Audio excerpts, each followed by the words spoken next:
أعوذ بالله من الشيطان الرجيم. بسم الله الرحمن الرحيم. آمن الرسول بما أنزل إليه من ربه والمؤمنون كل آمن بالله وملائكته وكتبه ورسله لا نفرق بين أحد من رسله وقالوا سمعنا وأطعنا غفرانك ربنا وإليك المصير. رسول اس پر ایمان لایا جو اس کے رب کی طرف سے اس کی طرف نازل کیا گیا، اور مسلمان بھی سب اللہ پر اور اس کے فرشتوں اور اس کی کتابوں اور اس کے رسولوں پر یہ کہتے ہوئے ایمان لائے کہ ہم اس کے کسی رسول پر ایمان لانے میں فرق نہیں کرتے، اور انہوں نے عرض کی اے ہمارے رب، ہم نے سنا اور مانا، ہم پر تیری معافی ہو اور تیری ہی طرف پھرنا ہے۔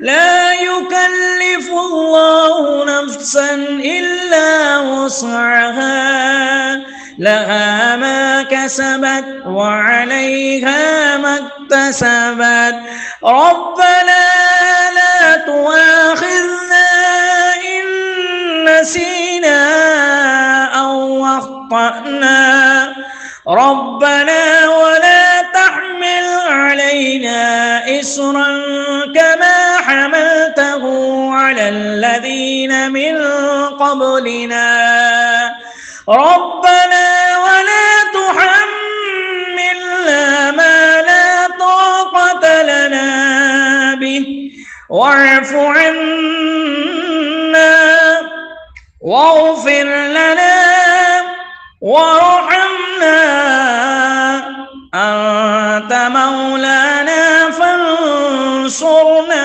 على القوم الكافرين. اللہ کسی جان پر اس کی طاقت کے برابر ہی بوجھ ڈالتا ہے۔ کسی جان نے جو اچھا کمایا وہ اس کے لیے ہے، کسی جان نے جو برا کمایا اس کا وبال اسی پر ہے۔ اے ہمارے رب، اگر ہم بھولیں یا خطا کریں تو ہماری گرفت نہ فرمانا۔ اے ہمارے رب، اور ہم پر بھاری بوجھ نہ رکھ جیسا کہ تو نے ہم سے پہلے لوگوں پر رکھا تھا۔ اے ہمارے رب، اور ہم پر وہ بوجھ نہ ڈال جس کی ہمیں طاقت نہیں، اور ہمیں معاف فرما اور ہمیں بخش دے اور ہم پر مہربانی فرما، تو ہمارا مالک ہے، بس کافر قوم کے مقابلے میں ہماری مدد فرما۔ صدق اللہ العظیم.